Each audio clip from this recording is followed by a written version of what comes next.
이서윤은 10년을 믿었다. 백선이라는 이름을. 그녀는 업계의 신화이자 서윤에게는 유일한 스승이었다. 대한민국 드라마 제작사 스토리랩의 대표. 백선이는 돈이 아니라 이야기의 진심을 쫓는 마지막 장인으로 불렸다. 19 공모전 시상식 구석에 처박혀 있던 서윤을 알아본 것은 백선이가 유일했다. 모두가 서윤의 글을 어렵다, 돈이 안 된다고 외면할 때 백 대표는 서윤의 손을 잡고 말했다. 너 진짜를 가졌구나. 그 한마디에 서윤은 인생을 걸었다. 백 대표는 서윤을 단순한 지망생이 아닌 친딸처럼 아꼈다. 넌 내 아들 민재와 함께 내 스토리랩을 이끌어갈 아이다. 네 글은 내 초심이고 내 자존심이야. 그녀는 거대한 방패였다. 방송국의 입맛대로 서윤의 글을 난도질하려는 PD들로부터 그녀의 재능을 시기하는 동료 작가들로부터 백선이는 서윤을 완벽하게 지켜주었다. 서윤은 그 믿음 안에서 자신의 자식을 잉태했다. 지난 3년간 공들여온 시놉시스, 회색 정원, 삭막한 도시의 빌딩 숲에서 서로의 상처를 보듬는 아이들의 이야기였다. 자극적인 복수도 재벌 3세의 사랑 노름도 없었다. 오직 백선이가 늘 강조하던 사람의 온기만이 담겨 있었다. 서윤은 탈구한 원고를 들고 대표실 문을 두드렸다. 백선이는 원고를 받아들고 그 자리에서 밤을 새워 읽었다. 다음 날 아침 백 대표는 붉게 충혈된 눈으로 서윤을 끌어안았다. 서윤아. 그녀의 목소리가 떨리고 있었다. 고맙다. 내 자존심을 지켜줘서. 이거 당장 진행하자. 우리 스토리랩의 모든 것을 걸고 이 작품을 세상에 내놓을 거다. 서윤은 세상을 다 가진 것 같았다. 지난 10년의 서름이 눈 녹듯 사라졌다. 연출은 민재가 맡을 거다. 백 대표가 덧붙였다. 백민 제비크 민마이너스 J. 백선희의 외아들이자 서윤의 남편. 방송국에서 조연출로 구르던 그에게도 입봉의 기회는 절실했다. 서윤은 물론 동의했다. 스승이자 어머니인 백선희 대표. 자신의 글을 누구보다 잘 이해해줄 남편. 이보다 더 완벽한 조합은 없었다. 회색 정원 프로젝트는 공식적으로 스토리랩의 차기작으로 결정되었다. 서윤은 개발실 구석 자리에서 벗어나 자신만의 작은 작업실을 배정받았다. 물론 제작사 안쪽 깊숙한 곳이었다. 서윤아, 이제부터가 진짜 시작이다. 백 대표는 매일 아침 서윤을 불렀다. 대본은 고독한 싸움이야. 특히 너처럼 진짜를 쓰려는 작가는 더 외롭지. 하지만 내가 있어. 어떤 바람이 불어도 내가 널 지킬 거다. 서윤은 그 말을 신처럼 믿었다. 그녀는 밤낮 없이 대본에 매달렸다. 1부, 2부. 자신의 분신 같던 시놉시스에 살과 피가 붙기 시작했다. 인물들이 서윤의 손끝에서 살아 숨 쉬었다. 그녀의 남편 백민재 PD는 연출 준비로 바빠 보였다. 그는 촬영 감독이며 조명 감독이며 업계의 어급 스태프들을 만나고 다녔다. 자신의 첫 메인 연출작, 그의 야망이 공기 중에 뜬 먼지처럼 선명하게 보였다. 서윤아, 2부 나온 거 좀 보자. 민재는 서윤의 작업실에 자신의 집처럼 드나들었다. 그는 서윤이 막 탈구한 대본을 채가듯 가져가 읽어내려갔다. 좋네. 좋아. 역시. 그의 감탄은 진심처럼 들렸다. 그런데 말이야, 서윤아. 여기 이 장면 너무 심심하지 않아? 주인공이 너무 착하기만 하잖아. 시청자들은 좀 더 자극적인 걸 원해. 자극적? 서윤이 고개를 들었다. 이 아이는 그러면 안 돼. 이 아이의 핵심은 선함이야. 선함? 윤서윤 작가님. 요즘 세상에 누가 선한 주인공을 봐. 답답해서 채널 돌리지. 민재는 서윤의 대본 위에 붉은 펜으로 거칠게 줄을 그었다. 여기서 얘가 배신을 때려야지. 친구를 아주 처절하게. 그리고 나중에 후회하고. 그래야 갈등이 생기잖아. 민재 씨, 그건 회색 정원이 아니야. 그건 그냥 다른 드라마지. 서윤의 목소리가 차가워졌다. 스승님, 아니 대표님도 이 이야기의 진심을 보고 선택하신 거야. 어머니? 민재가 코웃음을 쳤다. 어머니가 작품성 타령하던 거? 그거 다 옛날이야. 지금 우리 회사 겉만 번지르르 하지. 속은 골맞어. 지난번 대작 2개 연달아 망한 거 몰라? 이번에 돈 못 벌면 어머니 명성이고 뭐고 다 끝장이야. 그게 무슨 소리야? 대표님이 나한테는 당신은 그냥 온실 속 화초야 서윤아. 어머니가 만들어준 울타리 안에서 진심 타령이나 하고 있잖아. 이 바닥은 정글이야. 돈이 돼야 진심도 먹히는 거라고. 민재는 붉은 펜을 던지듯 내려놓았다. 어머니도 알아. 이대로는 심심해서 망한다는 거. 당신 글 훌륭해. 근데 재미가 없어.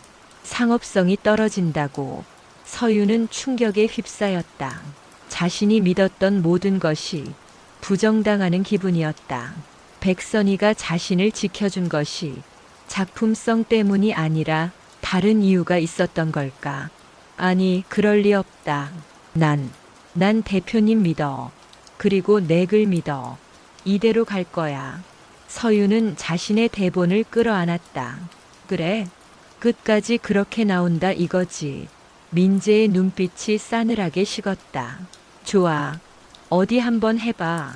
당신 그 고고한 진심이 냉혹한 시청률 앞에서 얼마나 버티나 보자고. 그는 작업실 문을 쾅 닫고 나가버렸다.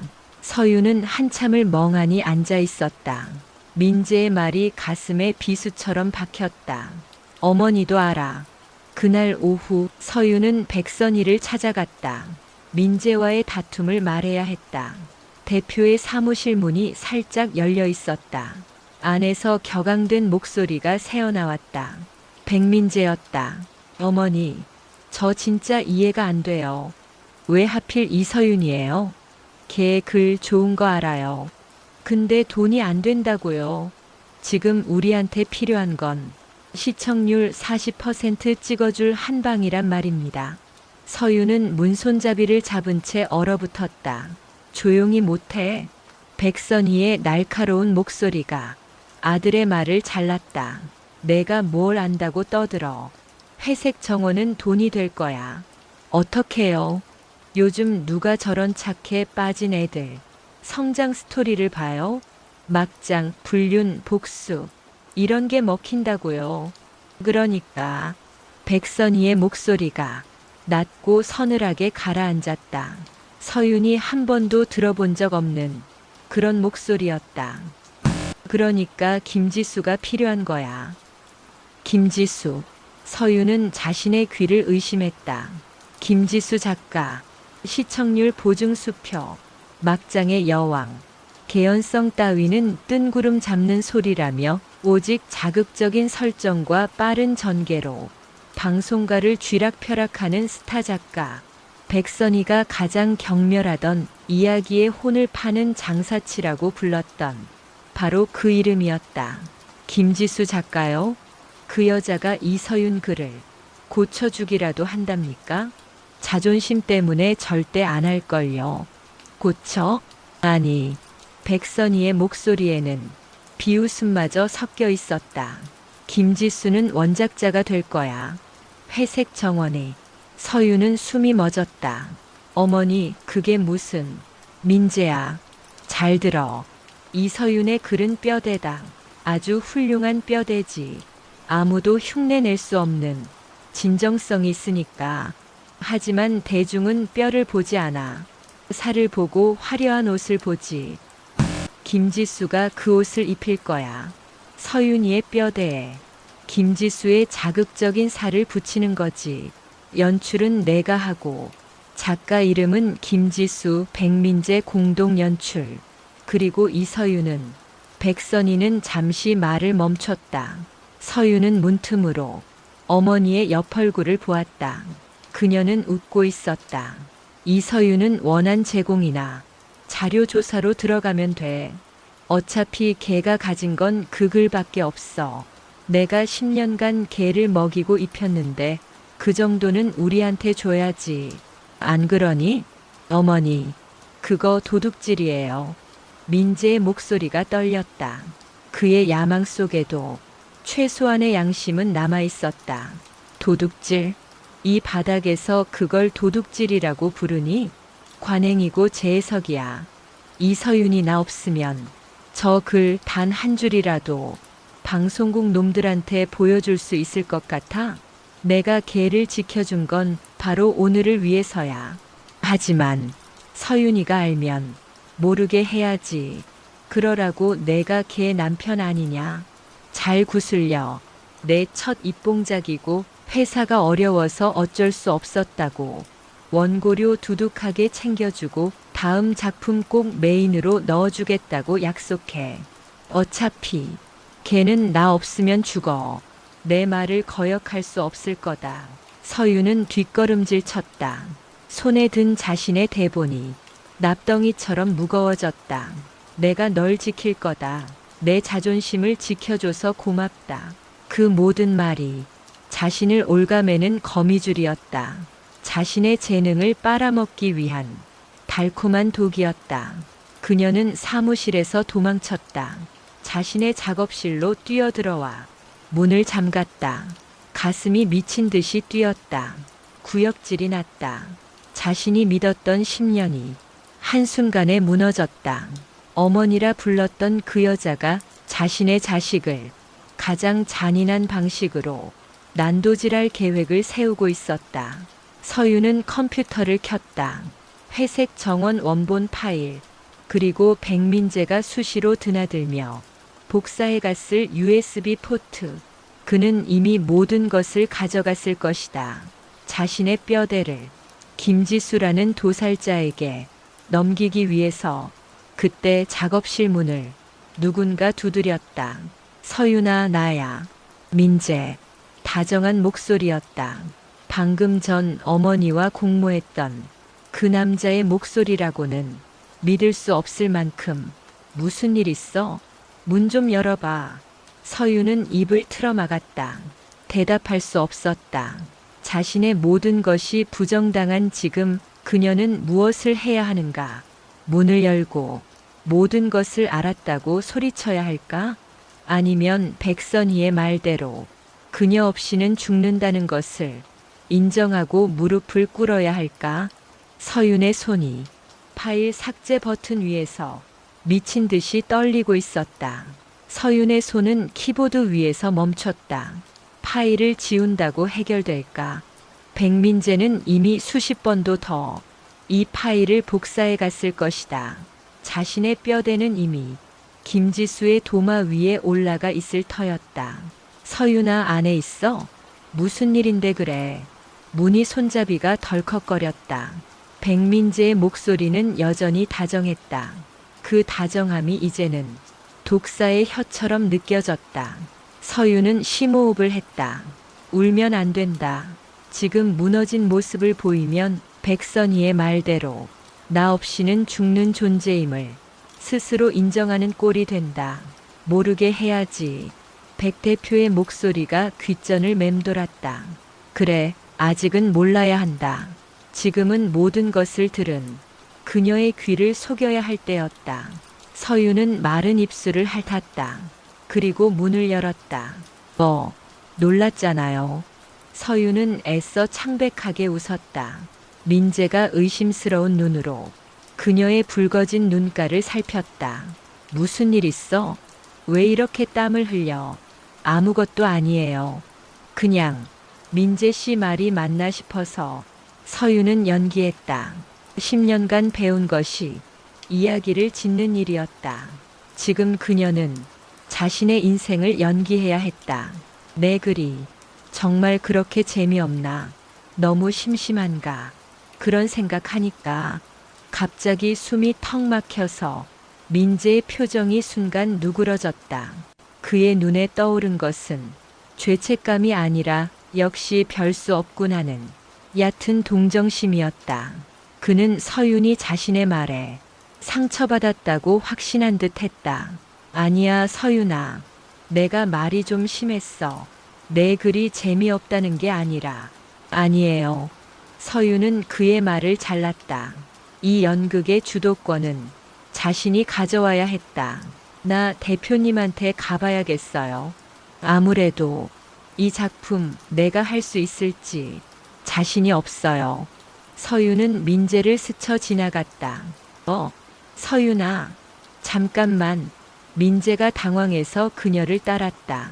자신 때문에 프로젝트가 엎어질까봐 겁이 난 기색이 역력했다. 서윤은 멈추지 않고 곧장 대표실 문을 두드렸다. 똑똑. 아까는 도망치듯 떠났던 그 문 앞이었다. 대표님, 저 서윤이에요. 안에서 백선희의 목소리가 들렸다. 들어와. 조금 전 아들과 공모하던 그 서늘함은 온데간데 없었다. 언제나처럼 인자한 스승의 목소리. 서윤이 문을 열자 민재가 멋쩍은 얼굴로 서 있었다. 백선희는 서윤의 얼굴을 보고 의아한 표정을 지었다. 서윤아, 얼굴이 왜 그래? 무슨 일 있었어? 서윤은 민재를 흘깃 보았다. 그리고 백선희를 향해 금방이라도 울 것처럼 고개를 숙였다. 대표님, 저 이 작품 못할 것 같아요. 뭐? 그게 무슨 소리야? 백선희가 자리에서 벌떡 일어났다. 민재는 옆에서 그게 아니, 어머니 하며 어쩔 줄 몰라 했다. 민재 씨 말이 다 맞는 것 같아요. 제 글은 재미가 없대요. 너무 심심해서 시청자들이 채널을 돌릴 거래요. 돈이 안 된대요. 서윤의 목소리가 떨렸다. 그것은 연기였지만 또한 진심이기도 했다. 그녀의 믿음이 깨진 그녀 자신의 목소리였다. 백선희의 시선이 서윤에게서 아들 민재에게로 불꽃처럼 옮겨붙었다. 백민재. 그녀의 목소리가 얼음장처럼 차가워졌다.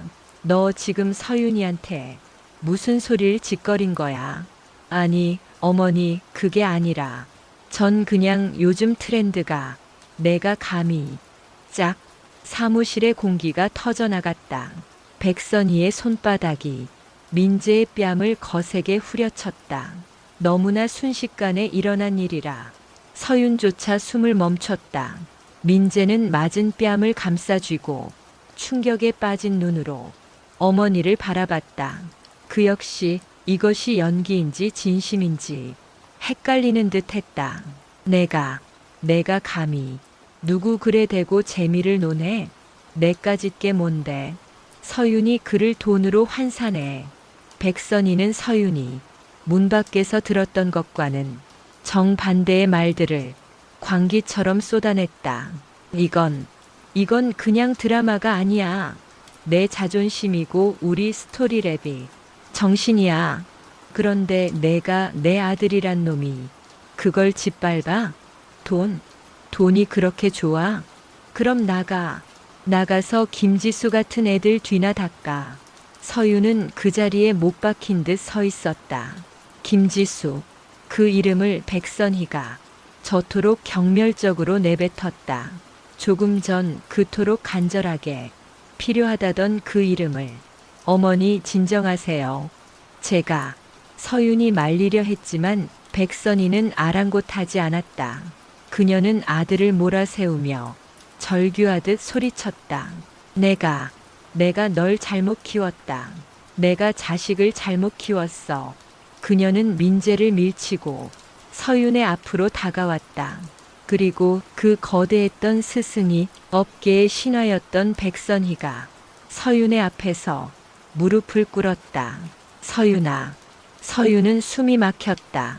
이건 아니었다. 이건 그녀가 예상했던 그 어떤 그림보다 더 끔찍하고 완벽한 연기였다. 미안하다. 백선희가 서윤의 손을 잡았다. 그녀의 손은 불처럼 뜨거웠고 미세하게 떨리고 있었다. 내가 미안하다. 내 아들 녀석이 내 가슴에 대못을 박았구나. 내가 어떤 마음으로 회색 정원을 썼는데 감히 그걸. 그녀는 눈물까지 글썽였다. 내 글은 내 전부야, 서윤아. 내가 없으면 나도 이 스토리랩도 없는 거야. 민재가 욕심에 눈이 멀어서 잠시 미쳤나 보다. 그녀는 무릎을 꿇은 채 민재를 돌아봤다. 백민재, 당장 서윤이한테 사과하지 못해. 민재는 완전히 제압당했다. 어머니의 이 완벽한 연기 앞에서 그가 할 수 있는 것은 백선희의 각본을 따르는 것뿐이었다. 그는 고개를 숙였다. 서윤아, 미안하다. 내가 너무 욕심이 과했어. 입봉작이다 보니까 나도 모르게 그런 망발을 했다. 내 글이 문제가 있다는 게 아니야. 절대 아니야. 회색 정원은 완벽해. 서윤은 아래를 내려다봤다. 자신의 발치에 무릎을 꿇은 스승, 고개를 조아린 남편. 그들은 서윤이 들었던 진실을 이 거짓된 맹세로 완벽하게 덮어버리고 있었다.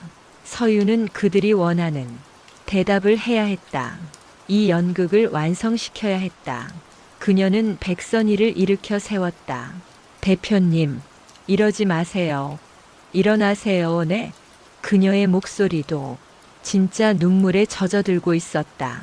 너무나 서러워서 자신을 이렇게까지 속여야 하는 이들의 잔인함에 몸서리가 쳐져서 아니에요, 민재 씨. 저도 너무 예민했어요. 그냥 같이 잘 만들어 보자고 하신 말씀인데. 그녀는 남편의 사과를 받아들였다. 그녀는 스승의 손을 잡아주었다. 마치 모든 것이 아들의 작은 실수로 인한 해프닝이었던 것처럼. 다시 잘해볼게요, 대표님. 흔들리지 않을게요. 백선희는 그제야 서윤을 힘껏 끌어안았다.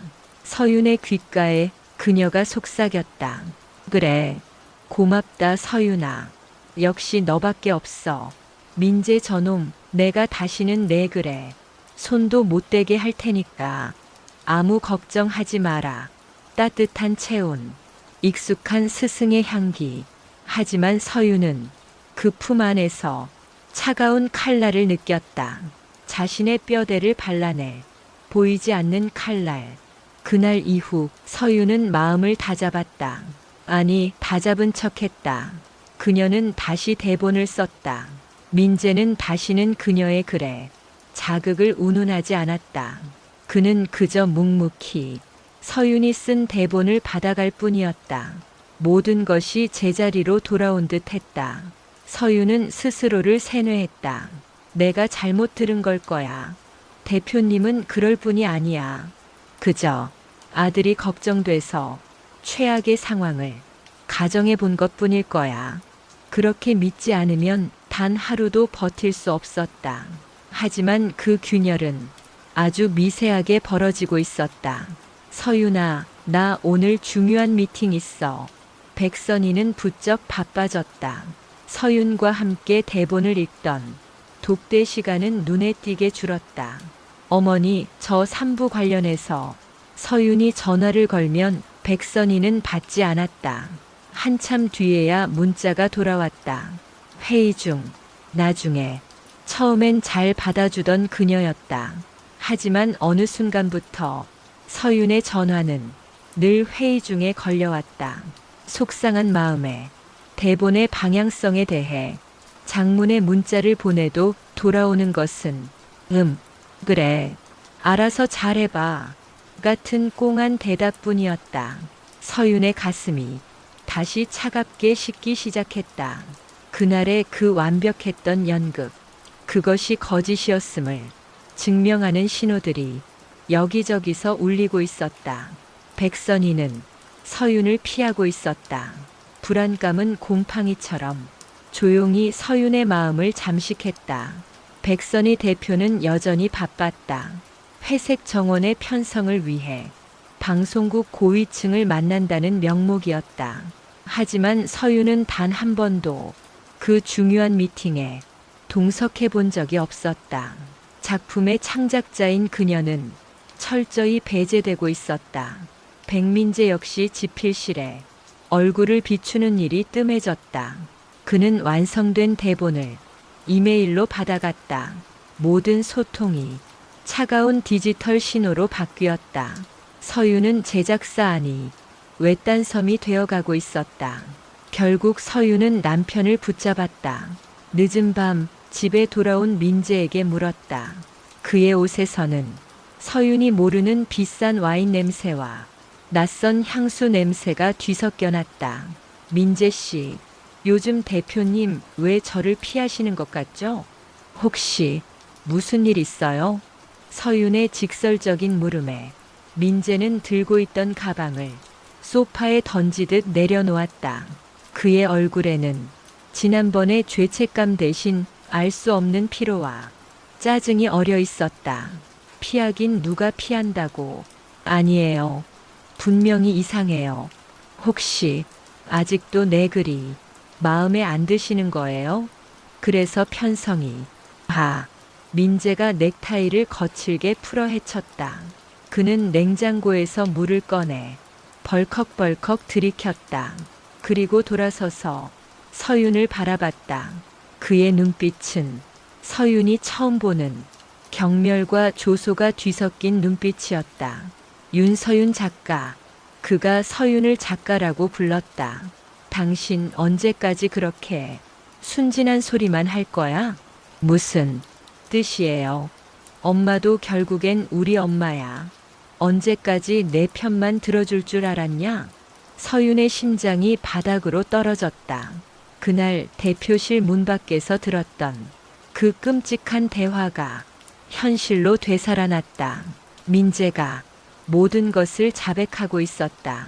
엄마, 그 여자 만났어. 김지수 작가. 김지수 작가 요즘 제일 잘 나가지. 썼다 하면 대박이잖아. 돈도 잘 벌고 인맥도 빵빵하고. 내가 이혼남이어도 상관없대. 자기랑 같이 작품만 할 수 있으면. 민재의 입에서 이혼이라는 단어가 너무나 아무렇지 않게 튀어나왔다. 서윤은 그 단어의 무게보다 그가 뱉어낸 진실의 무게에 압도당했다. 그 여자가 당신 글을 보더니 뼈대는 좋은데 살이 없다더군. 자기가 제대로 붙여주겠대. 엄마도 이미 그쪽으로 마음 다 갔어. 거짓말. 거짓말이죠. 대표님이 나한테 어떻게 그래요? 그날 나한테 맹세했잖아요. 내 글이 전부라고. 맹세? 서윤아, 아직도 그걸 믿어? 민재는 기가 차다는 듯 웃었다. 그거 다 연기였던 거 몰랐어? 당신 달래서 이원고 마저 쓰게 하려고. 어머니는 이 회사를 지켜야 해. 당신의 그 고고한 진심 노름보다 회사의 생존이 100배는 더 중요하다고. 그는 기세등등했다. 자신이 이 잔인한 게임의 승자임을 확신하고 있었다. 서윤은 손이 떨리는 것을 주체할 수 없었다. 10년의 믿음이 와르르 무너져 내렸다. 스승의 눈물, 남편의 사과, 그 모든 것이 자신의 자식을 빼앗기 위한 한편의 연극이었다. 어디 있어요? 대표님 지금 어디 계세요? 글쎄, 오늘도 김 작가랑 방송국 높은 분들 만나러 갔을걸. 어쩌면 김 작가 작업실에 있을지도. 요즘 두 사람 아주 죽이 잘 맞거든. 하하호호. 당신 글을 어떻게 요리할지 의논하고 있겠지. 김지수 작가의 작업실. 청담동의 가장 비싼 오피스텔. 서윤은 그 주소를 알고 있었다. 업계 사람이라면 누구나 아는 곳이었다. 서윤은 외투를 집어들고 현관으로 달려나갔다. 뒤에서 민재의 비웃음이 등에 박혔다. 가봤자 상처만 받을 텐데. 어차피 당신은 못 이겨. 택시를 타고 가는 내내 서윤은 아무 생각도 할 수 없었다. 오직 한 가지 생각뿐이었다. 내 눈으로 확인해야 한다. 스승님의 입에서 직접 들어야 한다. 화려한 오피스텔 로비. 보안 직원이 앞을 막았지만 서유는 경황이 없었다. 백선희 대표님 만나러 왔어요. 약속했어요. 마침 다른 입주민이 카드를 찍고 들어가는 틈을 타 서유는 보안 게이트를 뚫고 엘리베이터로 뛰어들었다. 펜트하우스 층 김지수 스튜디오라는 금색 명패가 붙은 문 앞. 안에서 웃음소리가 새어나오고 있었다. 익숙한 목소리. 백선희의 목소리였다. 서유는 배를 누를 생각도 못하고 문을 두드렸다. 미친 듯이. 누구세요? 문이 열리고 김지수가 나타났다. 화려한 실크 가운 차림. 그녀는 서윤을 보고 잠시 놀란 듯 했지만 이내 모든 상황을 파악한 듯 조소 어린 미소를 지었다. 어머, 이서윤 작가님 아니야? 여긴 어쩐 일로? 민재 씨한테 연락 못 들었어요? 그리고 그녀의 어깨 너머로 서윤은 보았다. 고급스러운 응접실. 테이블 위에 펼쳐진 자신의 대본 회색 정원. 그 위에는 붉은 펜으로 자극적인 설정들이 빼곡하게 덧칠해져 있었다. 출생의 비밀, 기억 상실, 복수. 자신의 아이가 끔찍하게 난도질당하고 있었다. 그리고 그 앞에 와인 잔을 들고 김지수와 마주 앉아 있던 백선희 대표가 천천히 고개를 돌렸다. 그녀는 서윤을 보고도 조금도 놀라지 않았다. 마치 올 줄 알았다는 듯한 차갑고 무표정한 얼굴이었다. 대표님, 서윤의 목소리가 갈라져 나왔다. 지금 뭐 하시는 거예요? 이게 어떻게 된 일이냐고요? 백선희는 천천히 일어섰다. 그녀는 서윤에게 다가왔다. 그녀가 입을 열었다. 그토록 따뜻했던 서윤의 어머니였던 그 입에서 가장 잔인한 말이 흘러나왔다. 미안하다 서윤아. 그 한마디가 서윤의 남은 심장을 갈기갈기 찢어놓았다. 결국엔 나도 내 자식이 가자는 길을 따라가야 하지 않겠니? 대표님, 저한테 어떻게 이러실 수 있어요? 맹세했잖아요. 제 글이 대표님 자존심이라고. 그래, 자존심이었지. 백선희의 목소리는 냉정했다. 하지만 자존심이 밥 먹여주진 않더구나. 이 회사가 살려면, 민재가 성공하려면 김 작가의 흥행이 필요해. 그럼 저는요? 제 작품은요? 이건 제 자식이에요. 너? 백선희는 서윤을 위아래로 훑어보았다.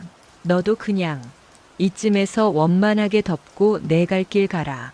네, 내 갈 길이라니요. 나는 어쩔 수 없이 새로운 파트너를 맞을 준비를 해야 한다. 그녀는 김지수를 턱짓했다. 이 작품 이제 김 작가 거야. 너한테는 원한료 두둑하게 챙겨줄게. 그동안 고생했으니까. 그것이 10년 믿음의 대가였다. 스승은 자신의 아들과 새로운 파트너를 위해 서윤의 자식을 빼앗고 그녀를 버렸다. 가장 완벽한 신뢰는 가장 완벽한 배신으로 끝났다. 서윤은 그 자리에 주저앉았다. 김지수의 화려한 현관 앞에서 자신이 믿었던 세계가 산산조각 나는 소리를 멍하니 듣고 있었다. 이서윤은 스토리랩에서 자기 짐을 뺐다. 아무도 그녀를 잡지 않았다. 백선희도 백민재도 전화 한 통 없었다. 그들은 서윤이 스스로 내 갈 길을 가주기를 바랐다.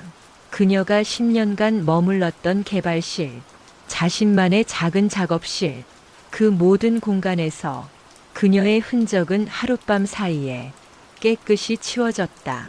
마치 처음부터 아무도 없었던 것처럼 서윤은 남편의 집에서도 나왔다. 그녀는 작은 원룸을 구했다. 볕이 잘 들지 않고 벽 너머로 이웃의 소음이 그대로 넘어오는 좁은 방. 그녀는 이곳에서 자신이 쓴 회색 정원에 마지막 흔적을 끌어안았다. 그리고 며칠 뒤 기사가 터졌다. 단독 백선이 사단 스타 작가 김지수와 손잡다. 차기작 회색도시 하반기 황금 시간대 편성 확정. 백민재 PD 입봉작. 김지수 작가와의 특급 케미 기대. 회색 정원은 회색 도시가 되어 있었다. 김지수의 입맛에 맞게 자극적인 이름으로 바뀌었다. 기사 어디에도 이서윤이라는 이름은 없었다. 그녀는 원한 제공조차 아니었다. 그녀는 그냥 존재하지 않는 사람이 되었다. 서윤은 백선희에게 전화를 걸었다. 신호음은 갔지만 받지 않았다. 그녀는 문자를 보냈다. 대표님, 기사 봤어요. 이게 어떻게 된 일인지 설명해 주세요. 답장은 오지 않았다. 그녀는 백민재에게 전화했다. 그의 번호는 없는 번호로 나왔다. 그녀를 차단했다. 서윤은 업계의 지인들에게 연락을 돌리기 시작했다. 자신이 회색 정원의 원작자라고 백선희와 김지수가 자신의 작품을 훔쳤다고 호소했다. 모두가 그녀를 동정했지만 아무도 나서려 하지 않았다. 서윤 씨 마음은 알겠는데 한 동료 작가가 어렵게 입을 열었다. 상대가 백선희 대표야. 그리고 김지수 작가라고. 괜히 거기에 엮였다가 우리까지 이 바닥에서 매장당해. 미안해. 전화가 끊겼다. 모두가 진실을 알았지만 모두가 진실을 외면했다.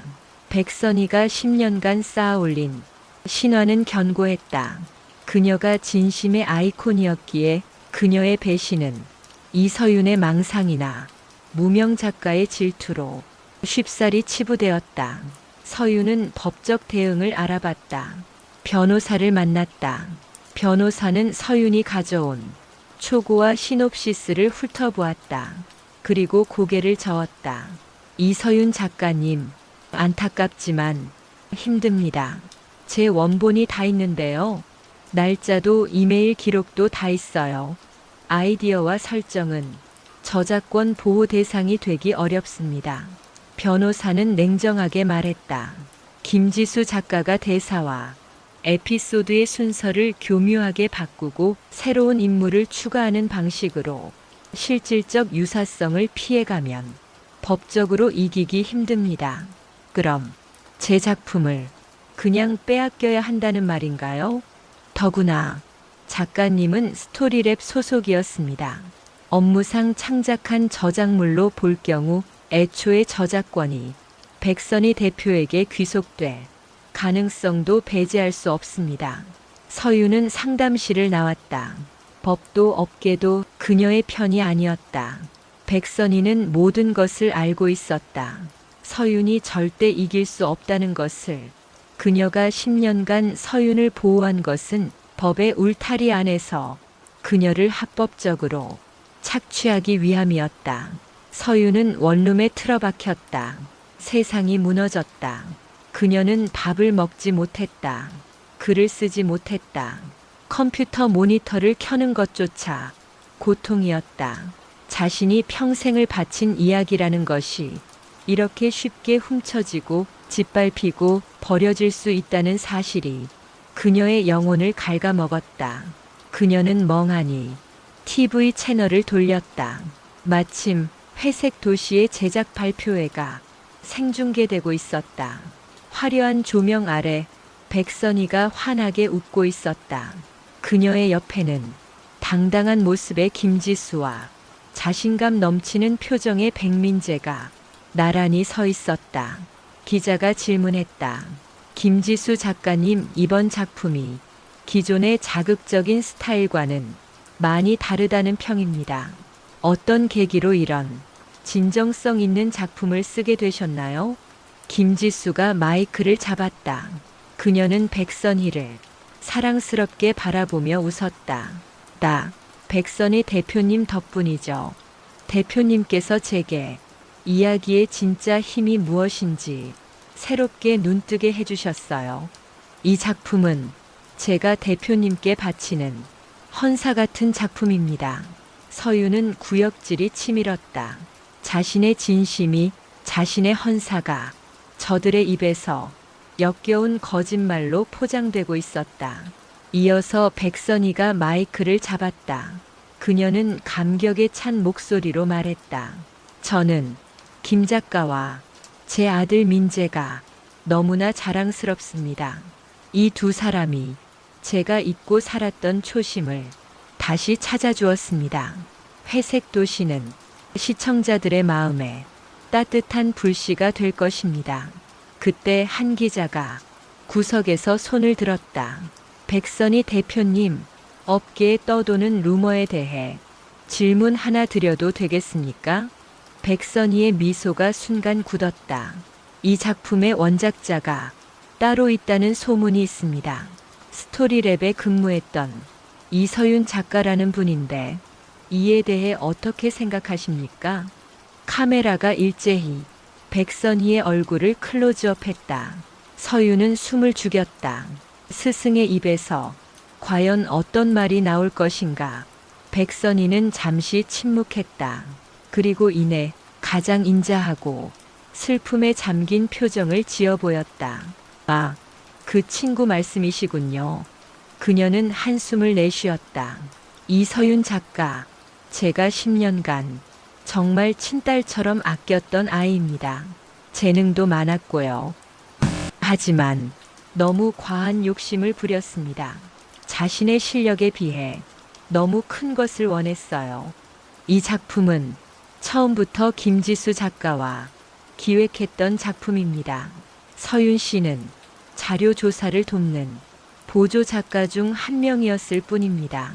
그럼 루머는 사실이 아니라는 그 친구가 프로젝트에서 빠지게 되자 앙심을 품고 이런 말도 안 되는 거짓말을 퍼뜨리고 있습니다. 저도 마음이 너무 아픕니다. 그 아이가 어서 잘못된 길에서 돌아오길 바랄 뿐입니다. 백선희는 눈시울을 붉혔다. 완벽한 연기였다. 그녀는 서윤을 배신자이자 정신 나간 무명 작가로 공개적으로 매도했다. 10년 스승의 마지막 배려였다. 서윤은 TV를 껐다. 방 안이 순식간에 조용해졌다. 백선희의 저 눈물 한 방울이 자신이 10년간 쌓아올린 모든 진실을 덮어버렸다. 아무도 그녀의 말을 이제 믿어주지 않을 것이다. 그녀는 배신자가 되었고 백선희는 피해자가 되었다. 세상이 뒤집혔다. 서윤은 돈이 필요했다. 볕이 들지 않는 좁은 원룸의 월세, 당장 내일 먹을 밥값, 그녀의 통장 잔고는 바닥을 드러내고 있었다. 잠을 자지 못했다. 눈을 감으면 백선희의 그 표정이, 김지수의 그 비웃음이 눈앞에 어른거렸다. 밥도 제대로 넘어가지 않았다. 억지로 물을 마시며 버텼다. 거울을 볼 여유도 없었지만 며칠 만에 뺨이 수척해진 것을 스스로 알 수 있었다. 그녀는 다시 컴퓨터를 켰다. 다른 글을 써야 했다. 무엇이든 돈이 되는 글. 하지만 손가락이 움직이지 않았다. 이야기라는 단어 자체가 역겹게 느껴졌다. 자신이 10년간 믿어온 모든 것이 거짓말이었음을 확인한 뒤로 그녀는 단 한 줄도 새롭게 쓰지 못했다. 그녀는 몇 군데 소규모 제작사에 자신의 이력서를 보냈다. 답이 온 곳은 없었다. 용기를 내어 전화를 걸었다. 아, 이서윤 작가님. 수화기 너머의 목소리는 어색하게 친절했다. 저희가 지금 자리가 없네요. 다음에 꼭 연락드리겠습니다. 백선희가 손을 쓴 것이 분명했다. 앙심을 품은 보조 작가. 업계는 좁았고 소문은 빨랐다. 백선희의 눈밖에 난 작가를 받아줄 제작사는 어디에도 없었다. 글로는 살 수 없었다. 서윤은 노트북을 덮었다. 그리고 밖으로 나갔다. 그녀는 집 근처 상가를 뒤졌다. 직원 구함. 유리문에 붙은 종이를 보고 작은 카페 안으로 들어갔다. 카페 일 해봤어요? 매니저가 무심하게 물었다. 아니요. 하지만 뭐든 열심히 배울 수 있습니다. 정말입니다. 서윤의 새 직장은 시급 9,000원짜리 카페 아르바이트였다. 그녀는 10년간 펜을 잡았던 손으로 커피를 내리고 잔을 닦았다. 하루 10시간씩 뜨거운 스팀에 손이 데어가며 우유 거품을 만들었다. 매일 밤 파김치가 되어 원룸으로 돌아오면 글 생각은커녕 쓰러져 잠들기 바빴다. 몸이 힘든 것은 차라리 견딜만 했다. 그녀를 정말 고통스럽게 한 것은 따로 있었다. 카페에는 벽걸이 TV가 걸려 있었다. 손님들이 볼 수 있도록 늘 켜져 있었다. 그리고 마침내 회색 도시의 첫 방송이 시작되었다. 서윤은 손님에게 커피를 건네다 그 자리에 굳었다. TV 속에서 자신이 창조한 아이들이 울고 있었다. 자신이 설정한 그 공간에서, 자신이 만든 그 갈등 속에서. 하지만 그들의 대사는 서윤이 쓴 것이 아니었다. 그것은 김지수의 것이었다. 더 자극적이고 더 시끄럽고 더 상투적이었다. 회색 정원의 뼈대는 분명히 남아 있었다. 하지만 그 위를 뒤덮은 살은 전부 김지수의 독한 양념이었다. 서윤이 가장 혐오했던 개연성 없는 전개와 소리만 지르는 감정들. 와, 이 드라마 뭐야? 재밌네. 역시 김지수 작가야. 시작부터 장난 아니네. 카페 손님들이 TV를 보며 웅성거렸다. 서윤은 화장실로 달려갔다. 문들 잠그고 변기를 붙잡았다. 속이 뒤집혔다. 아무것도 먹은 것이 없어. 신물만 넘어왔다. 자신의 자식이 가장 흉측한 모습으로 낯선 사람의 옷을 입고 TV 속에서 춤을 추고 있었다. 그녀는 그만둘 수 없었다. 월세를 내야 했다. 그녀는 매일 그 카페에서 자신의 작품이 어떻게 망가지고 훼손되는지를 강제로 지켜봐야 했다. 시청률은 폭발했다. 첫 방송부터 20%를 넘겼다. 회색 도시는 명품 드라마라는 찬사를 받았다. 사람들은 김지수의 진정성 있는 변신에 열광했다. 자극적인 설정 속에 교묘하게 숨겨진 서윤의 뼈대가 작품의 깊이로 포장되었다. 그리고 그 모든 성공의 공은 백선의 대표에게 돌아갔다. 언론은 그녀를 사람을 보는 눈이 탁월한 작품을 꿰뚫는 해안을 가진 시대의 제작자라 불렀다. 서윤은 텅 빈 눈으로 커피 잔을 닦았다. 그녀의 시간은 그 카페 안에서 완전히 멈춰버렸다. 그녀가 할 수 있는 것은 아무것도 없었다. 회색 도시는 신드롬이 되었고 시청률은 30%를 돌파. 광고는 완판 행진을 이어갔다. 백선희의 스토리랩은 단숨에 업계 1위로 올라섰다.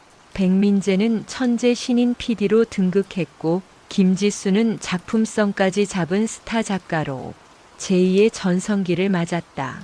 모두가 행복했다. 서윤을 제외하고. 서윤은 카페 일을 그만두었다. 더 이상 자신의 아이가 더럽혀지는 것을 볼 수 없었다. 그녀는 원룸에 틀어박혔다.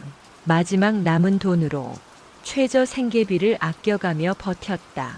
세상은 그들의 승리를 축하했다. 서윤의 진실은 그들의 화려한 성공 아래 얇은 종이처럼 깔려 뭉개졌다. 이대로 끝낼 수는 없었다. 이대로 잊힐 수는 없었다. 내가 쓴 글이 아직 남아있다. 서윤은 컴퓨터를 켰다.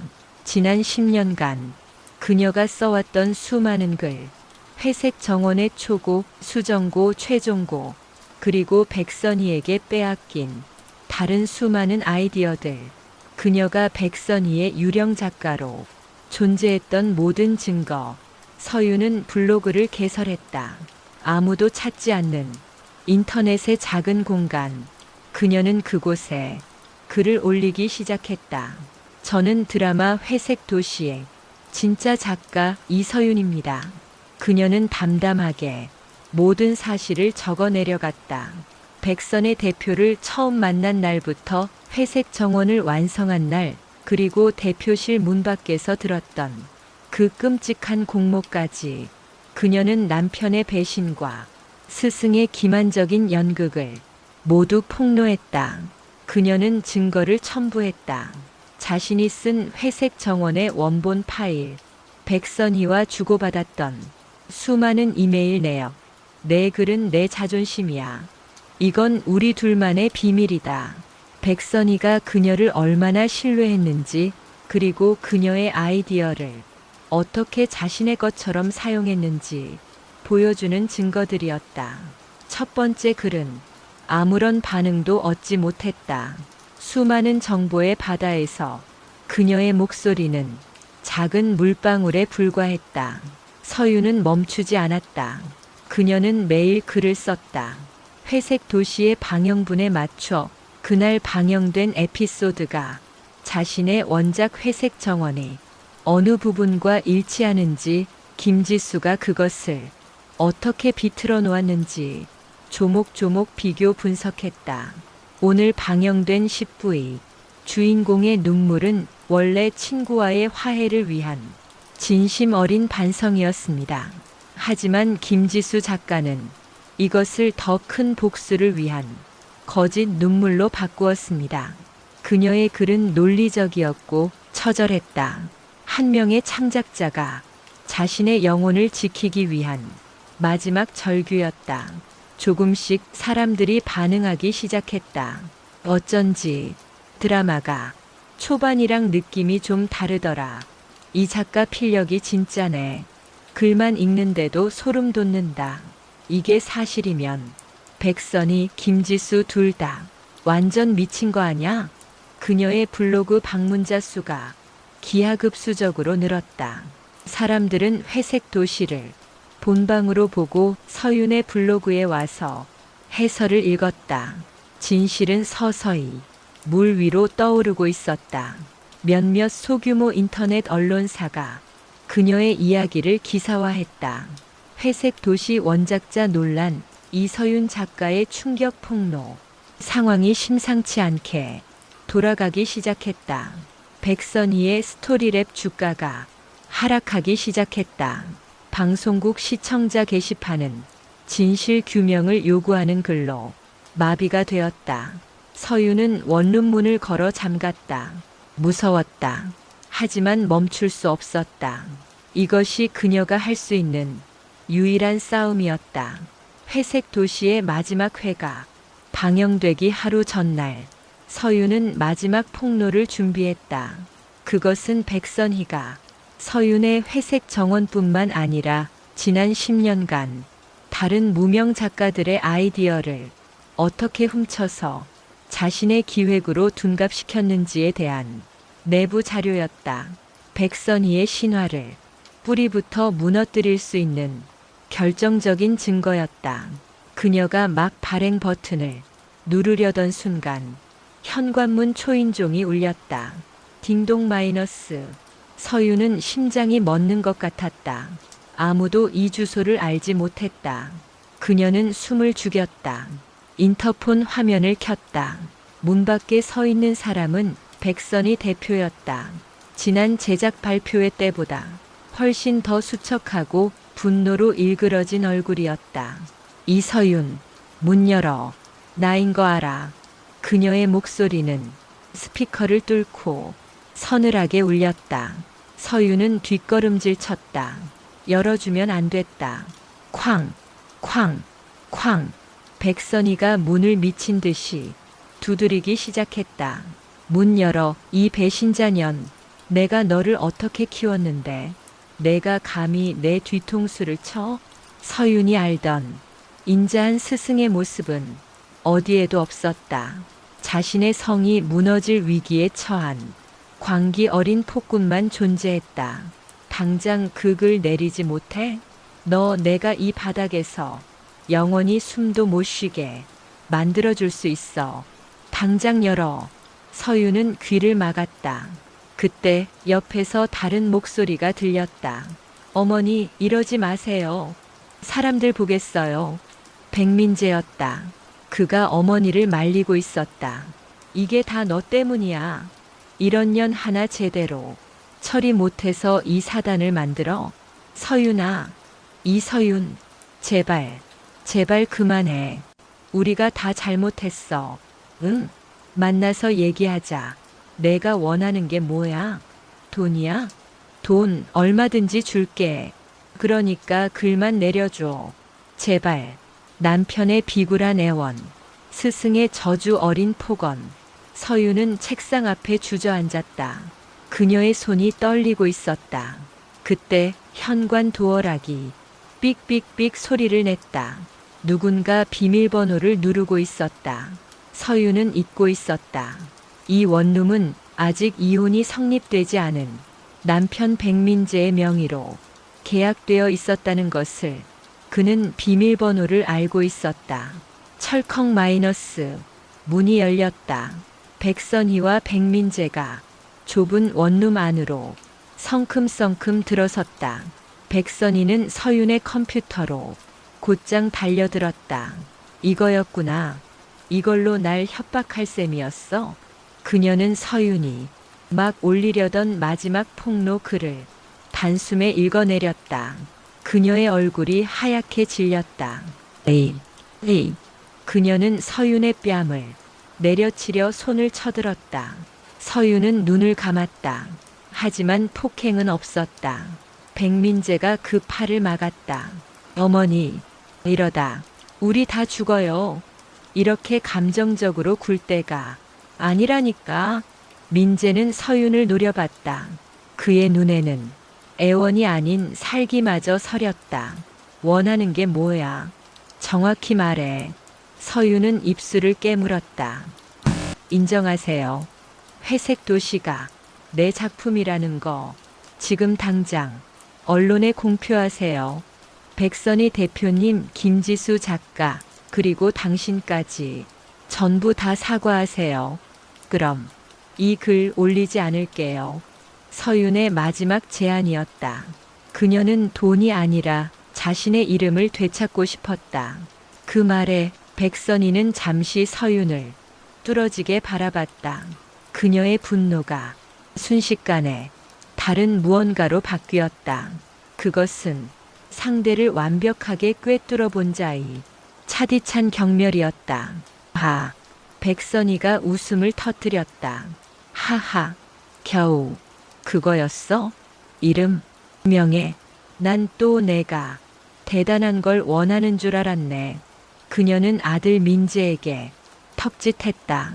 민재야, 저기 TV 좀 켜봐라. 어머니, 어서. 민재는 어리둥절한 표정으로 벽에 걸린 작은 TV를 켰다. 마침 구시 뉴스가 나오고 있었다. 그리고 서윤은 자신의 눈을 의심했다. 뉴스 화면에 김지수 작가가 잔뜩 수척해진 얼굴로 카메라 앞에 서 있었다. 그녀는 울고 있었다. 모든 것은 저의 단독 범행입니다. 백선희 대표님은 아무것도 모르셨습니다. 이게 무슨... 서윤이 중얼거렸다. 뉴스 속 김지수는 준비한 사과문을 읽어내려갔다.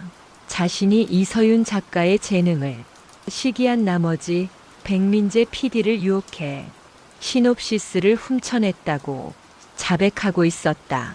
백선희 대표님은 오히려 저를 꾸짖으셨지만 제가 회사의 약점을 빌미로 대표님을 협박했습니다. 모든 잘못은 저에게 있습니다. 저는 오늘부로 모든 활동을 중단하고 자숙하겠습니다. 백선희는 서윤을 돌아보며 미소 지었다. 승리자의 미소였다. 봤니, 서윤아?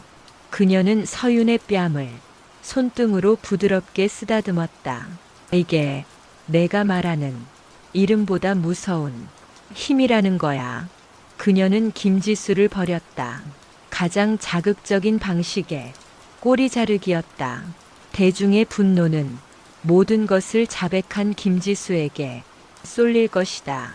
백선희는 다시 피해자의 자리로 돌아갔다. 아들을 지키고 회사를 지켜낸 결백한 피해자. 너 넌 날 못 이겨 서윤아. 내가 아무리 진실을 외쳐도 사람들은 내가 만든 이야기를 믿을 거다. 넌 그냥 영원히 앙심을 품은 보조 작가일 뿐이야. 백선희는 서윤의 컴퓨터 본체 코드를 뽑아버렸다. 그녀의 마지막 증거가 모니터 뒤로 까맣게 사라졌다. 내가 가진 그 가짜는 진심, 그거 이 바닥에선 쓰레기야. 백선희는 유유히 원룸을 걸어 나갔다. 백민재는 마지막까지 서윤을 경멸의 눈으로 쳐다보다가 어머니의 뒤를 따랐다. 쾅! 문이 닫혔다. 서윤은 그 자리에 무너졌다. 그녀의 마지막 투쟁은 완벽히 실패했다. 세상은 백선희의 각본대로 흘러갔다.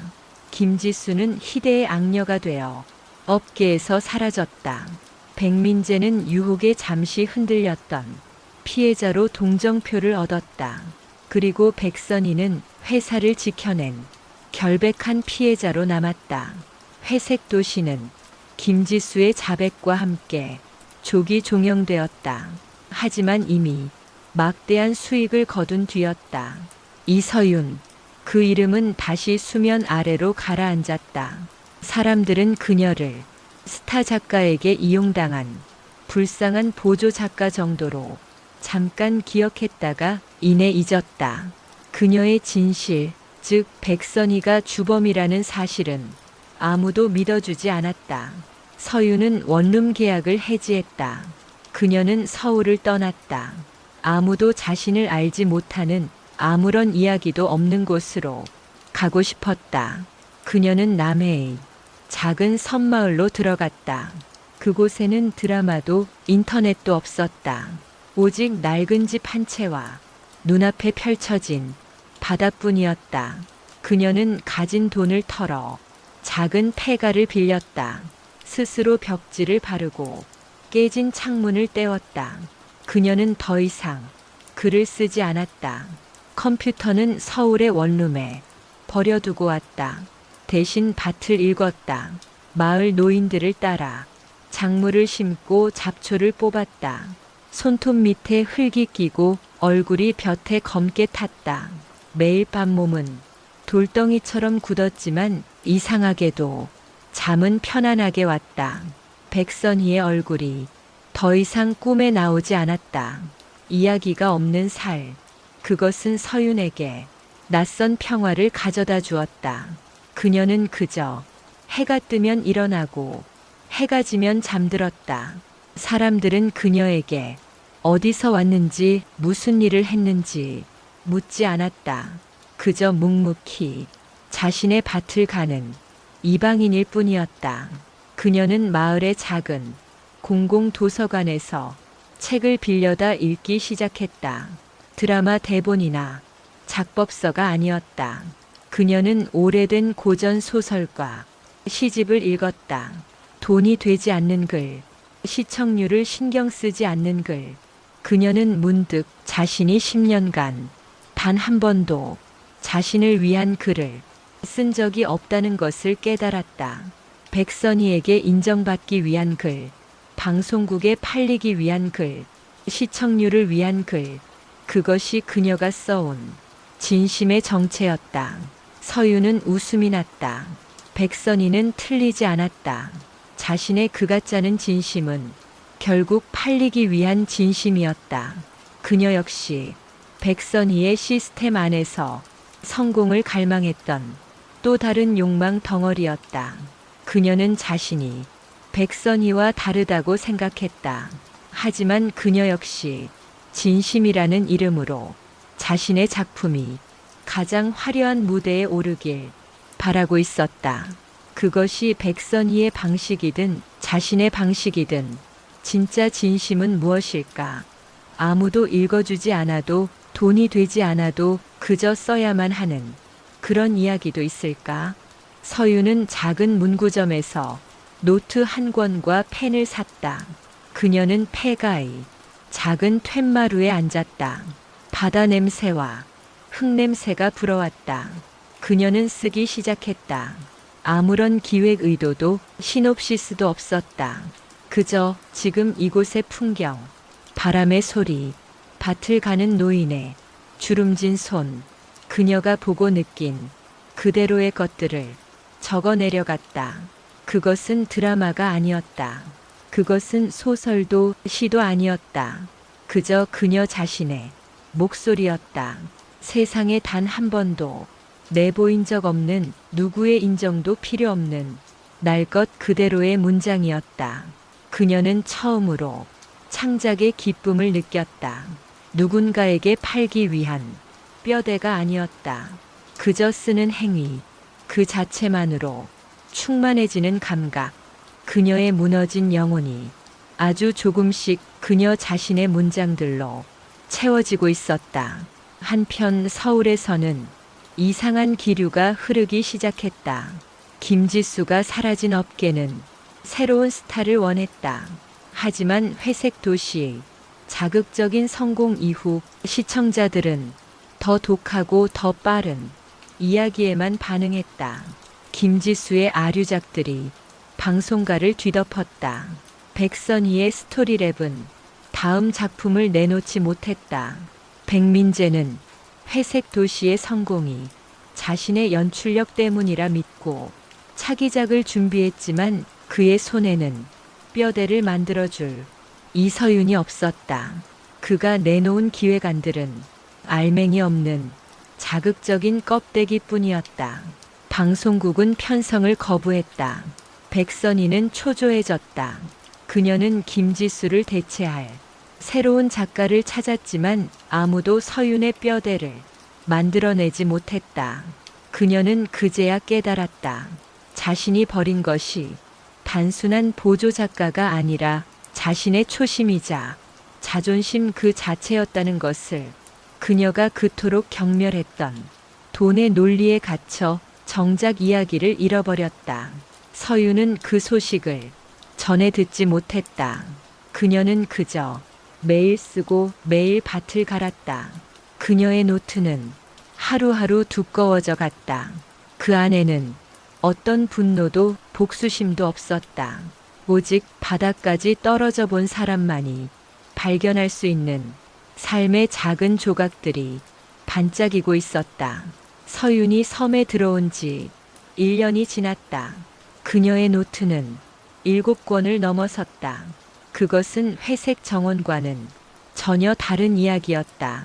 더 조용하고 더 단단하고 더 깊은 결을 가진 그녀만의 세계였다. 그녀는 그것을 누군가에게 보여줄 생각이 없었다.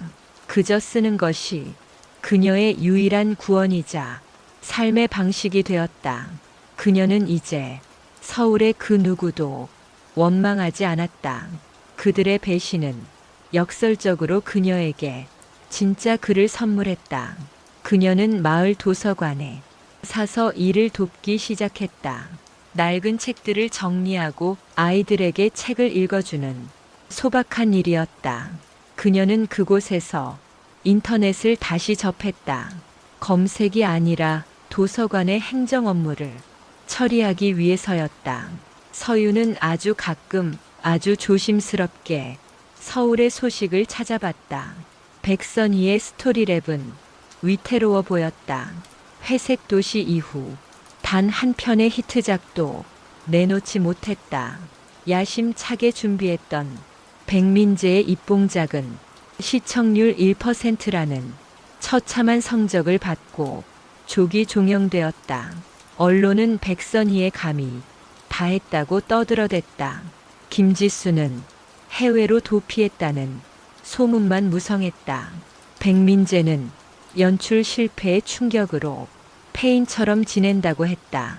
그들의 세계는 서윤의 뼈대가 사라진 순간부터 무너져 내리고 있었다. 그들은 몰랐다. 자신들이 훔친 것이 단순한 시놉시스가 아니라 이야기를 지탱하는 영혼 그 자체였음을. 서윤은 그들의 몰락을 담담하게 바라봤다. 아무런 감흥이 없었다. 그것은 이제 그녀의 이야기가 아니었다. 그녀가 다시 세상과 연결된 것은 우연한 계기였다. 마을 도서관에서 어른들을 위한 글쓰기 교실을 열게 되었다. 담당 강사가 풍랑 때문에 섬에 들어오지 못하게 되자 사서 일을 돕던 서윤에게 임시로 수업을 맡아달라는 부탁이 들어왔다. 선생님이 그냥 해줘요. 서울서 작가였다면서 마을 이장이 껄껄 웃었다. 그녀가 작가였다는 사실을 아는 유일한 사람이었다. 서윤은 망설였다. 글쓰기를 누군가에게 가르친다는 것. 그녀는 한 번도 자신이 그럴 자격이 있다고 생각하지 않았다. 그냥 책 읽어주듯이 재미난 이야기나 해줘요. 서윤은 고개를 끄덕였다. 그녀는 교실에 모인 5명의 마을 노인들 앞에 섰다. 모두가 밭일과 물질에 평생을 바친 글과는 거리가 먼 얼굴들이었다. 서윤은 무엇을 가르쳐야 할지 몰랐다. 그녀는 작법서의 어떤 기술도 꺼내지 않았다. 대신 자신이 쓴 노트 한 권을 조심스럽게 펼쳤다. 이건 제가 여기서 본 것들을 적은 글입니다. 그녀는 읽기 시작했다. 자신의 글을 타인에게 소리내어 읽는 것은 처음이었다. 새벽 갯벌에 나가 조개를 캐는 할머니의 갈라진 손등에 대한 이야기, 폭풍우가 치던 밤 홀로 빈집을 지키던 자신의 두려움에 대한 이야기, 다음 날 아침 거짓말처럼 맑게 갠 하늘에 대한 이야기. 그녀의 목소리는 떨렸지만 글은 힘이 있었다. 꾸밈 없는 날것의 문장들이 작은 교실을 채웠다. 노인들은 숨을 죽이고 그녀의 이야기에 귀를 기울였다. 그것은 그들의 이야기이기도 했다. 수업이 끝나고 한 할머니가 서윤의 손을 잡았다. 평생 물질을 해온 굵은 마디의 손이었다. 선생님 글, 참말로 내 속을 누가 들여다본 것 같네. 그녀의 눈시울이 붉었다. 고마워요. 내 평생을 그렇게 멋진 글로 만들어줘서. 서윤은 충격을 받았다. 자신의 글이 누군가의 마음을 움직인 것이다. 시청률도 돈도 명예도 아닌 단 한 사람의 마음을. 그날 이후 글쓰기 교실은 이야기 듣는 교실이 되었다. 서윤은 매주 자신이 쓴 글을 읽어주었다. 소문은 섬 전체로 퍼졌다. 5명이던 학생은 10명, 20명이 되었다. 사람들은 밭일을 마치고 호미를 든 채 도서관으로 모여들었다. 그들은 서윤의 이야기에 울고 웃었다. 그녀의 글은 세상에서 가장 작은 무대에 올랐지만 가장 뜨거운 박수를 받았다. 그 모습을 못해서 온 한 젊은 기자가 우연히 목격하게 되었다. 그는 풍랑 취재를 왔다가 발이 묶인 참이었다. 그는 도서관을 가득 메운 사람들의 열기와 그들 앞에서 담담하게 글을 읽는 서윤의 모습을 보고 깊은 인상을 받았다. 그는 서윤을 인터뷰했다. 그는 회색 도시 사건을 알지 못했다. 그저 이 외딴 섬이 신비한 이야기꾼이 궁금할 뿐이었다. 어떻게 이런 글을 쓰게 되셨나요? 서윤은 담담하게 대답했다. 그냥 썼습니다. 누가 읽어주길 바라서 쓴 게 아니라 제가 살기 위해 썼습니다. 며칠 뒤 그 기자의 작은 블로그에 기사 하나가 올라왔다. 남해 끝 섬에서 만난 진짜 이야기. 마이너스 시청률을 위해 쓰지 않는 작가 이서윤을 만나다. 기사는 파장을 일으키지 않았다. 그저 잔잔한 물결 같았다. 하지만 그 물결은 정확한 한 사람에게 도달했다. 국내 최대의 출판사 문학의 숲, 편집장 한정원. 그는 백선희의 세계와는 전혀 다른 결을 가진 진짜 글을 찾는 편집자였다. 그는 기사를 읽고 곧장 서윤에게 메일을 보냈다. 그는 서윤의 과거를 어렴풋이 알고 있었다. 이서윤 작가님, 당신의 쓰레기가 아닌 진심을 읽고 싶습니다. 혹시 세상에 내보이고 싶은 이야기가 있으십니까? 서유는 메일을 받고 한참을 망설였다. 자신의 글을 다시 세상에 내보이는 것, 그것은 또 다른 상처의 시작이 될 수도 있었다. 그녀는 7권이 노트를 바라보았다. 그것은 이제 그녀만의 것이 아니었다. 그것은 이 섬 사람들의 이야기이기도 했다. 그녀는 답장을 썼다. 보내드리겠습니다. 하지만 이 글은 드라마가 될 수 없습니다. 그저 이대로 읽혀야만 합니다. 그녀는 지난 1년간 쓴 모든 원고를 한정원 편집장에게 보냈다. 그리고 다시 바다를 바라보며 8번째 노트를 펼쳤다. 한정원 편집장은 서윤의 원고를 받고 하룻밤 만에 답장을 보냈다. 메일은 단 한 줄이었다. 기다렸습니다. 이것이 우리가 세상에 내놓아야 할 이야기입니다. 서윤의 책은 봄이 오는 길목에서 출간되었다. 제목은 갯바람의 기록. 저자는 이서윤. 그녀의 이름 석자였다. 화려한 마케팅은 없었다. 자극적인 추천사도 없었다. 그저 섬에서 보낸 1년의 시간이 정갈하게 담겨 있을 뿐이었다. 책은 드라마처럼 폭발적으로 팔려나가지 않았다. 그것은 조용히 그러나 깊게 퍼져나갔다. 사람들은 서점에서 그 책을 우연히 집어들고 그 자리에 서서 첫 장을 넘기다가 결국 다 읽고 말았다. 글에는 사람을 멈추게 하는 힘이 있었다. 자극에 지친 사람들이 그녀의 문장 안에서 자신을 발견하고 위로를 받았다. 서평이 쏟아졌다. 유명한 비평가들이 자발적으로 글을 썼다. 가장 정직한 문장. 우리가 잃어버린 이야기의 본질. 이서윤은 시청률의 세계에서 추방당하고 문학의 세계를 얻었다. 갯바람의 기록은 역주행을 시작했다. 방송의 힘이 아닌 오직 읽은 사람들의 입소문만으로 베스트셀러 순위를 거슬러 올라갔다. 그것은 사건이었다. 서윤은 여전히 섬에 머물렀다. 그녀는 인터뷰를 거절했다. 방송 출연도 사양했다. 그녀는 그저 도서관에서 일을 하고 밭을 갈고 9번째 노트를 써 내려갈 뿐이었다. 그녀의 침묵은 그녀의 글을 더욱 강하게 만들었다. 그녀는 이제 세상의 평가에 흔들리지 않았다. 자신의 진심이 돈이 되고 명예가 되는 것과 상관없이 그녀는 이미 자신의 구원을 찾았기 때문이었다. 서울의 소식은 바람결에 들려왔다. 백선희의 스토리랩은 결국 무너졌다. 회색 도시의 저주였다. 그들은 제2의 김지수를 찾아 더 자극적인 드라마를 만들려 했지만 뼈대 없는 이야기는 시청자들의 외면을 받았다. 회사는 부도 처리되었다. 백민재는 모든 것을 잃고 업계를 떠났다고 했다. 그의 야망은 처음부터 그의 것이 아니었다. 그리고 어느 늦은 오후 서윤이 툇마루에 앉아 글을 쓰고 있을 때였다.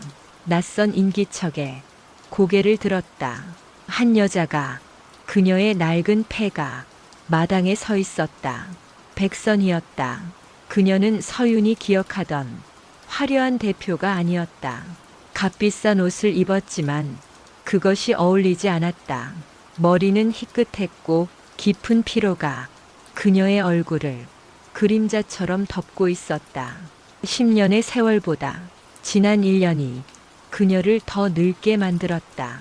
두 사람은 한참 동안 말이 없었다. 바람 소리만 두 사람 사이를 스쳐갔다.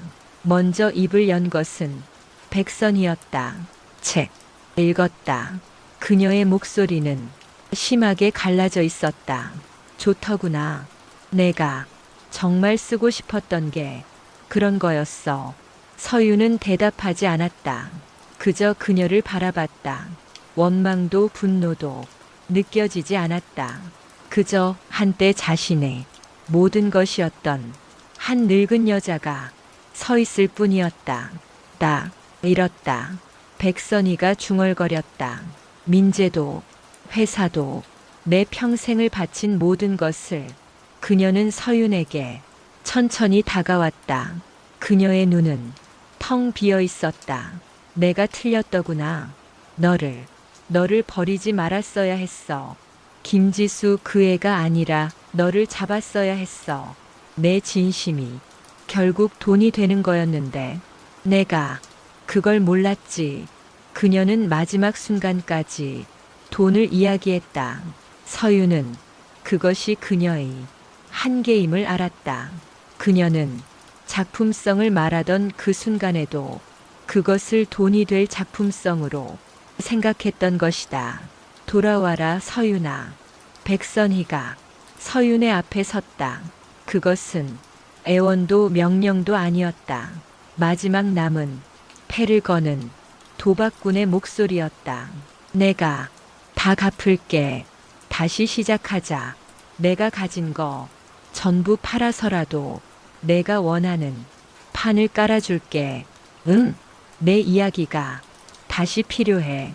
그녀는 서윤의 뼈대를 다시 원하고 있었다. 서윤은 들고 있던 펜을 내려놓았다. 그녀는 백선희를 똑바로 바라봤다. 그리고 아주 옅게 처음으로 그녀 앞에서 웃어 보였다. 대표님, 서윤은 스승님이나 어머니가 아닌 그녀의 마지막 직함으로 그녀를 불렀다. 저는 이미 쓰고 있는데요. 그녀가 자신의 9번째 노트를 가리켰다.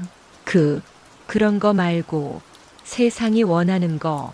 내가 너한테 날개를 달아주겠다는데 날개는 이미 있습니다. 서윤이 일어섰다. 그녀는 백선희를 지나쳐갔다. 마치 그녀가 존재하지 않는 사람인 것처럼. 서윤은 밭으로 향했다. 잡초를 뽑을 시간이었다. 대표님, 서윤이 마당을 가로지르다 걸음을 멈췄다. 예전에 저한테 내 갈 길 가라고 하셨죠. 백선희는 대답이 없었다. 저는 제 길을 찾았습니다. 대표님도 대표님의 길을 찾으시길 바랍니다. 그것이 10년의 인연에 대한 서윤의 마지막 대답이었다. 그녀는 용서하지 않았다. 하지만 복수하지도 않았다. 그녀는 그저 자신의 삶을 살아갈 뿐이었다. 백선희는 그 자리에 한참을 더 서 있었다. 그녀는 자신을 돌아보지 않는 서윤의 뒷모습을, 그리고 자신이 평생 이해하지 못했던 그녀의 진심을 망연히 바라보다가 천천히 섬을 떠났다. 서윤은 밭에 물을 주었다. 해가 지고 있었다. 그녀는 자신의 작은 집 툇마루에 다시 앉았다. 그리고 9번째 노트를 펼쳤다. 그녀는 다시 글을 쓰기 시작했다. 누군가를 위해서가 아니었다. 그저 그녀의 삶이 계속되고 있을 뿐이었다.